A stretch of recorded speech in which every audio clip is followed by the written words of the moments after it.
성령님 좋은 아침입니다. 이 시간 성령님을 초청합니다. 오늘도 내 안에 오셔서 하나님을 기쁘시게 드릴 것을 소원하게 해주세요.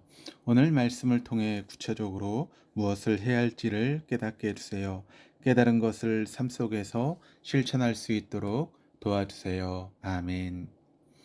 오늘 함께 나누실 하나님 말씀은 창세기 45장 1절에서 15절까지 말씀입니다. 제45장. 요셉이 시종하는 자들 앞에서 그 정을 억제하지 못하여 소리질러 모든 사람은 나에게서 물러가라. 하고 그 형제들에게 자기를 알리니 그때 그와 함께한 다른 사람이 없었더라. 요셉이 큰 소리로 우니 애국 사람에게 들리며 바로의 궁중에 들리더라. 요셉이 그 형들에게 이르되 나는 요셉이라. 내 아버지께서 아직 살아계시니이까? 형들이 그 앞에서 놀라서 대답하지 못하더라. 요셉이 형들에게 이르되 내게로 가까이 오소서. 그들이 가까이 가니 나는 당신들의 아우 요셉이니 당신들이 애굽의 판자라. 당신들이 나를 이곳에 팔았다고 해서 근심하지 마소서. 안탄하지 마소서. 하나님이 생명을 구원하시려고 나를 당신들보다 먼저 보내셨나이다. 이 땅에 2년 동안 흉년이 들었으나 아직 5년은 밭갈이도 못하고 추수도 못할지라. 하나님이 큰 구원으로 당신들의 생명을 보존하고 당신들의 후손을 세상에 두시려고 나를 당신들보다 먼저 보내셨느니, 그렇지않 나를 이리로 보내니 당신들이 아니요 하나님이시라. 하나님이 나를 바로에게 아버지로 삼으시고 그 온 집의 주로 삼으시며 애굽 온 땅의 통치자로 삼으셨나이다. 당신들은 속히 아버지께로 올라가서 아뢰기를, 아버지의 아들 요셉의 말에 하나님이 나를 애굽 전국의 주로 세우셨으니 지체 말고 내게로 내려오사 아버지의 아들들과 아버지의 손자들과 아버지의 양과 소와 모든 소유가 고센 땅에 머물며 나와 가깝게 하소서. 흉년이 아직 5해가 있으니 내가 거기서 아버지를 봉양하리이다. 아버지와 아버지의 가족과 아버지께 속한 모든 사람에게 부족함이 없도록 하겠나이다 하더라고 전하소서. 당신들의 눈과 내 아우 베냐민의 눈이 보는 바 당신들에게 이 말을 하는 것은 내 입이라. 당신들은 내가 애굽에서 누리는 영화와 당신들이 본 모든 것을 다 내 아버지께 아뢰고 속히 모시고 내려오소서. 하며 자기 아우 베냐민의 목을 안고 오니 베냐민도 요셉의 목을 안고 오니라. 요셉이 또 형들과 입맞추며 안고 오니 형들이 그제서야 요셉과 말하니라. 요셉을 잃고 슬퍼했던 아버지에게 같은 고통을 줄 수 없다며 막내 베냐민 대신에 기꺼이 자신의 요셉의 종이 되겠다고 애원하는 유다의 진심 어린 간청과 또 아버지가 자신을 잃고 얼마나 슬퍼하셨을지를 알게 되자 요셉은 더 이상 감정을 주체하지 못하게 됩니다. 그는 시종들을 모두 물은 후에 울었는데 바로의 궁정에서 들릴 정도였다라고 2절이 말합니다. 그렇다면 요셉의 울음은 어떤 의미로 우리가 해석해야 될까요? 첫 번째는 그가 형들에게 아버지께서 아직 살아 계시나이까? 라고 3절에 묻는 것으로 보아서 아버지에 대한 그리움이 폭발했다라고 생각할 수 있습니다. 형들이 데리고 온 베냐민을 보고 얼마나 반가웠겠습니까? 유다의 이야기를 통해 자신이 죽을 줄 알고 슬퍼한 아버지를 생각하니 아버지를 향한 그리움에 울음이 날 수밖에 없었습니다. 두 번째는 하나님의 은혜에 대한 감사함에 감정이 폭받쳐 올랐습니다. 그래서 울은 것입니다. 요셉은 형들이 스스로 자신의 잘못을 깨닫고 뉘우치게 하기 위해서 베냐민을 볼모 삼아 사건들을 전개시켰고 형들은 일련의 사건들을 통해 아버지와 동생을 위해 기꺼이 자신을 희생하는 사람으로 변화되었고 요셉은 이 모든 것을 이루어주신 주님의 은혜에 감사하며 목 놓아 울었습니다. 요셉은 놀라서 어찌할 바 모르는 형들에게 자신의 정체를 밝히며 하나님의 섭리하심을 다음과 같이 이야기합니다. 4절 하반절에서 5절입니다. 나는 당신들의 아우 요셉이니 당신들이 애굽의 판자라. 당신들이 나를 이곳에 팔았다고 해서 근심하지 마소서, 한탄하지 마소서. 하나님이 생명을 구원하시려고 나를 당신들보다 먼저 보내셨나이다. 분명히 형들이 나를 애굽에 팔았지만 이는 하나님께서 우리의 목숨을 살려주시려고 나를 먼저 애굽에 보내신 것이기에 걱정하지 말고 자책하지 말라라고 합니다. 6절에서 8절까지 말씀입니다. 이 땅에 2년 동안 흉년이 들었으나 아직 5년은 밭갈이도 못하고 추수도 못할지라. 하나님이 큰 구원으로 당신들의 생명을 보존하고 당신들의 후손을 세상에 두시려고 나를 당신들보다 먼저 보내셨나니 그런즉 나를 이리로 보내는 당신들이 아니요 하나님이시라. 하나님이 나를 바로에게 아버지로 삼으시고 그 온 집의 주로 삼으시며 애굽 온 땅의 통치자로 삼으셨나이다.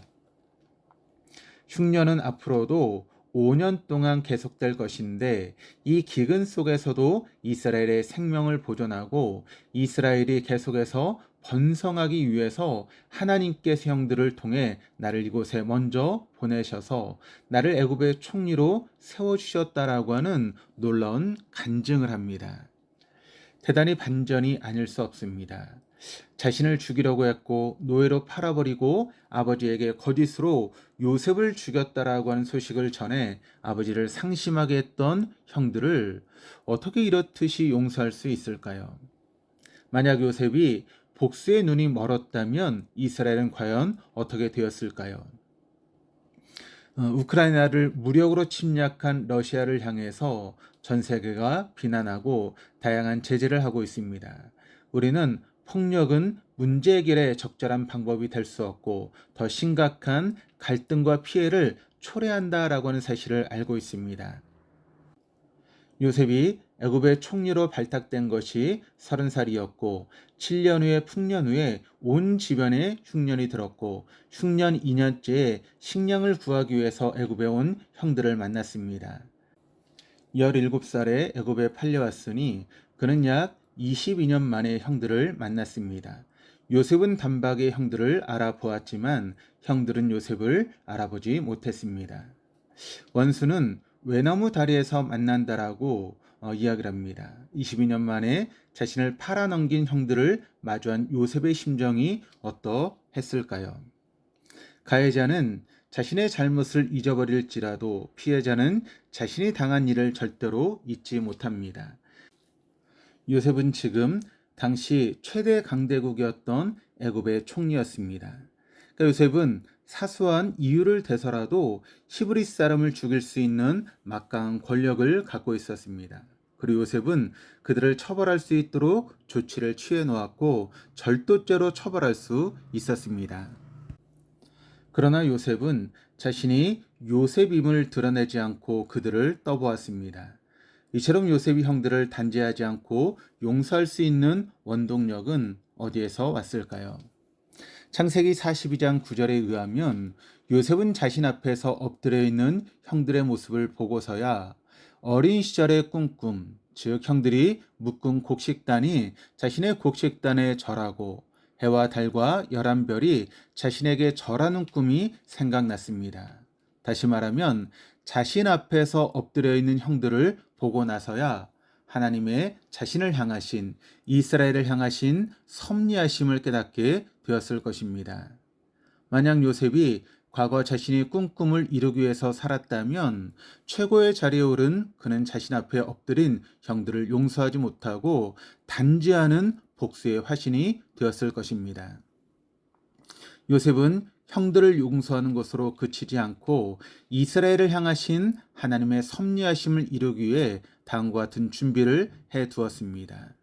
9절에서 11절까지입니다. 당신들은 속히 아버지께로 올라가서 아뢰기를 아버지의 아들 요셉의 말에 하나님이 나를 애굽 천국의 주로 세우셨으니 지체하지 말고 내게로 내려오사 아버지의 아들들과 아버지의 손자들과 아버지의 양과 소와 모든 소유가 고센 땅에 머물며 나와 가깝게 하소서. 흉년이 아직 다섯 해가 있으니 내가 거기서 아버지를 봉양하리이다. 아버지와 아버지의 가족과 아버지께 속한 모든 사람에게 부족함이 없도록 하겠나이다 하더라고 전하소서. 요셉은 앞으로 5년 더 남은 흉년을 대비해서 이스라엘을 애굽의 고센 땅으로 이주시킬 계획을 세워두었습니다. 그런데 고센은 살기 좋고 편안한 애굽의 유명 도시가 아니라 애굽 본토와는 지리적으로 떨어져 있는 곳입니다. 그가 왜 고센을 이스라엘의 임시 정착지로 택하였는지는 46장 또는 47장에서 살펴보도록 하겠습니다. 또한 아버지가 고센 땅으로 이주하는 결정을 속히 내릴 수 있도록 형들에게 애굽에서 자신이 어떤 영화를 누리고 있고 어떻게 살고 있는지를 아버지에게 잘 전달하라고 합니다. 말을 마친 요셉은 동생 베냐민을 안고 울며 다시 만난 기쁨을 나누었고 형들과도 입맞추고 안고 울면서 형제간의 사랑을 회복하는 시간을 갖게 되었습니다. 요셉을 수식하는 대표적인 표현은 여호와께서 그와 함께 하시다라고 하는 말입니다. 그런데 창세기에서 이 표현이 나타나고 있는 시점은 야곱이 애굽의 보디발의 장군 집에 노예로 팔려왔을 때입니다. 그는 믿음의 집안에서 태어나 믿음의 자녀로 자랐습니다. 그러나 그 시절에는 한 번도 하나님과 관련된 표현이 나타나지 않다가 그가 노예로 팔려왔을 때 비로소 여호와께서 그와 함께 하셨다. 즉 하나님과 동행하는 삶을 살았다라고 기록되어 있습니다.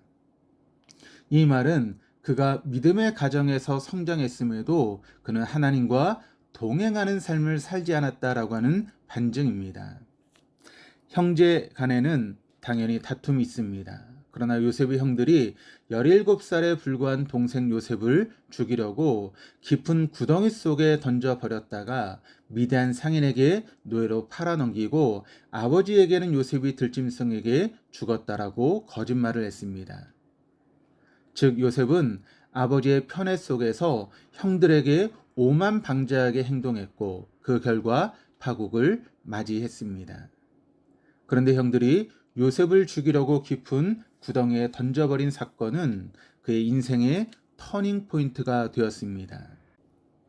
요셉은 집에서 아름다운 채색 옷을 입고 예배를 드리는 과정에서 하나님을 만난 것이 아니라 광야의 흙 구덩이 안에서 발가벗겨진 흙투성이의 보잘것없는 모습으로 죽음 앞에서 자신의 실체를 자각했을 때 비로소 하나님을 만났습니다. 하나님 앞에서 철저히 자신을 내려놓은 그는 더 이상 오만방자한 요셉이 아니라 하나님께서 함께 하시는 요셉이 되었습니다. 그러나 하나님과 동행한다고 해서 그의 삶이 평탄한 것은 아니었습니다.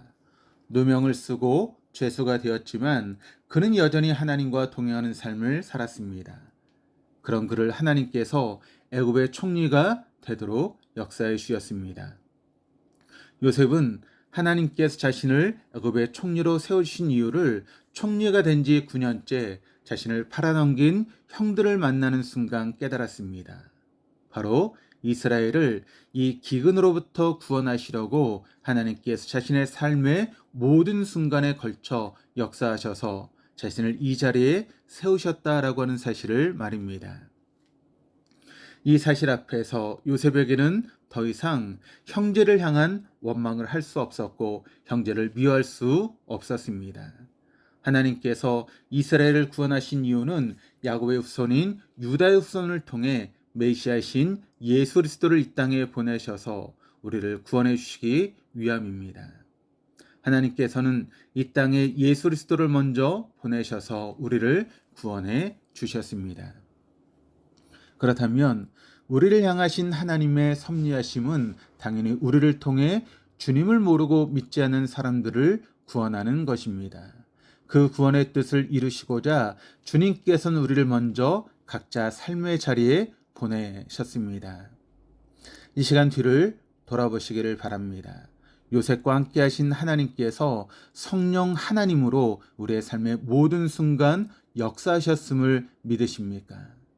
힘든 순간, 고통의 순간, 기쁨의 순간, 슬펐던 순간, 이 모든 것이 우리를 향하신 하나님의 섭리하심임을 믿고 우리에게 허락해 주신 삶의 자리에서 부모님과 형제, 자매, 그리고 이웃을 사랑하고 존중하고 아끼는 복된 시간들로 채워나갈 수 있기를 주님의 이름으로 축복합니다. 기도하시겠습니다.